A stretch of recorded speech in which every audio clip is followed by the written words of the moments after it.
There was a boy, a very strange and enchanted boy. They say he wandered very far,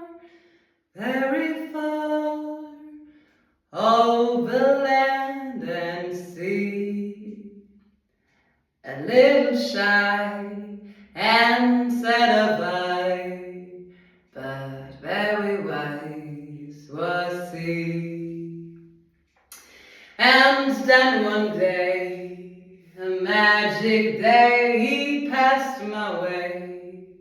And while we spoke of many things, fools and kings, this he said to me: the greatest thing you'll ever learn is just to love and be loved in return.